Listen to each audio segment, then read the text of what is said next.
This is a CBS News special report. I'm Scott Pelley. Hillary Clinton is about to speak for the first time about the news today that the FBI has reopened an investigation of her emails. Here she is now. Are significant or not. I'm confident, whatever they are, will not change the conclusion reached in July. Therefore, it's imperative that the Bureau explain this issue in question, whatever it is, without any delay. So I look forward to moving forward to focus on the important challenges facing the American people, winning on November 8th, and working with all Americans to build a better future for our country. Thank you.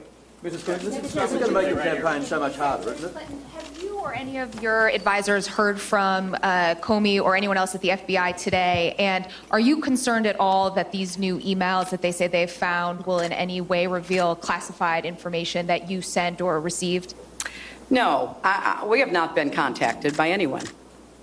First we knew about it is, I assume, when you knew about it, when this letter sent to Republican members of the House was released. So we don't know the facts, which is why we are calling on the FBI to release all the information that it has. Even Director Comey noted that this new information may not be significant, so let's get it out. Okay. Secretary Clinton, Secretary Clinton, is there a microphone? You have 11 days to go. What would you say to a voter who right now will be seeing you and hearing what you're saying, I didn't trust her before, I don't trust her anymore right now, and they're heading to the ballot box tomorrow? You know, I think people a long time ago made up their minds about the emails. I think that's factored into what people think, and now they're choosing a president. So I would urge everybody to get out and vote early in all the states that have early voting, because I think Americans want a president who can lead our country, who can get the economy working for everyone, not just those at the top, and who can bring our country together. I offer that. I can do that. And I'm very confident that the American people know that. And we're going to continue to discuss what's at stake in this election, because I believe that it's one of the most consequential elections ever. Right here. Thanks very much. Secretary Clinton, there are some reports that these emails were found on devices that belong to your aide, Huma Abedin, and her husband, Anthony Weiner. Have you spoken to Huma? Was she able to give you any information about that? You know, we've heard these rumors. We don't know what to believe, and I'm sure there will be even more rumors. That's why it is incumbent upon the FBI to tell us what they're talking about, Jeff, because right now your guess is as good as mine, and I don't think that's good enough. So we've made it very clear that if they're going to be sending this kind of letter that is only going originally to Republican members of the House, that they need to share whatever facts they claim to have with the American people. And that's what I expect to happen. Okay, thanks very much, everybody. Thank you all. This is going to make your campaign so much harder. Same way you did. Hillary Clinton in Des Moines, Iowa, speaking about the revelation today that the FBI is reopening its investigation into whether classified information was exchanged on the private email servers that she kept while she was Secretary of State. You'll recall that the Justice Department closed that investigation in July with no charges. But today it was revealed by the FBI director that thousands more emails have been discovered on a laptop that was shared by her top aide, Huma Abedin, and her husband. And now the FBI is looking to see whether there is classified information on those emails. There has been no determination on that yet. John Dickerson, our CBS News political director, is with us now. John, Hillary Clinton said to the FBI in that news conference, release what you have so we'll know what we're talking about. That's right. There was some tension in her response. On the one hand, she was quite insistent, quite urgent about getting all of this information out that the FBI has for the American people. And that insistence obviously comes from the fact that there are 11 days until the election. But then when asked about what a voter should make of all of this as they were trying to make up their mind about who to vote for president, Hillary Clinton said, well, that she thought it was kind of already baked into their decision making and that they were going to decide on a whole other set of terms about who could be better for the better for the country and a better president. president. But those two things are at odds. Obviously, they worry about what effect this could have on people as they try to make their decision. We also have our Major Garrett, who's been covering the Trump campaign from the very beginning.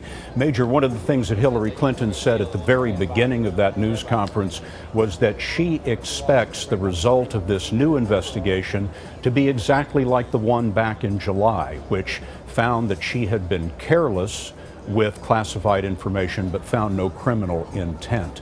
What is Donald Trump saying about this today?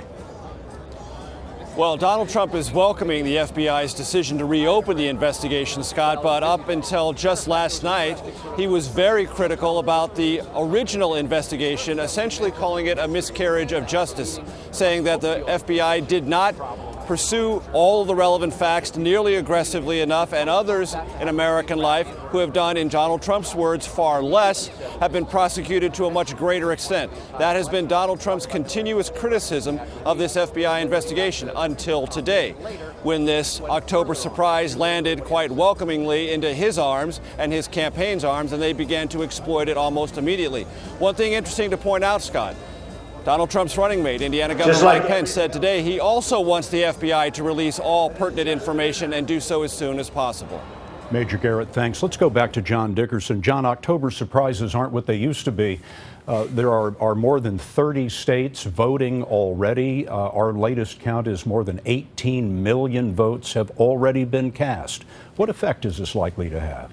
Yeah, October surprises. There used to be one in October, not an entire month full of them. I think the biggest effect here is going to be, or could be, on, in terms of Democrats, weakening turnout, just kind of depressing Democrats. Now, as Hillary Clinton said, and as Democrats I talked to today, is they think that people have already made up their minds about Hillary Clinton and the server issue. And so they don't think, they're hoping this isn't as big of a problem. On the Republican side, the Republicans like the fact that this puts Hillary Clinton in the center of the news spotlight on her toughest issue, where when she's explaining herself, voters don't immediately believe her, at least some of the ones that I've talked to. And it keeps Donald Trump out of the spotlight. And they've seen when he's not in the spotlight, reluctant Republicans who think he's too risky tend to drift back towards him.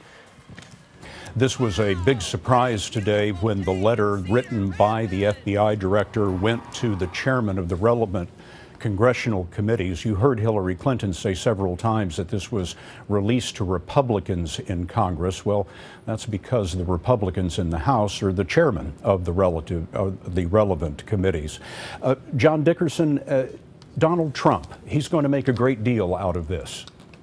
He's going to make a great deal out of it, and he's going to try and tie it to the message he's been trying to end on, which is that Hillary Clinton can't change Washington.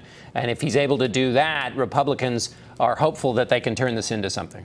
John, thank you very much. Some of you will be returning now to local programming. For others, the CBS Evening News will continue in just a moment. I'm Scott Pelley, CBS News in New York. For news 24 hours a day, go to cbsnews.com.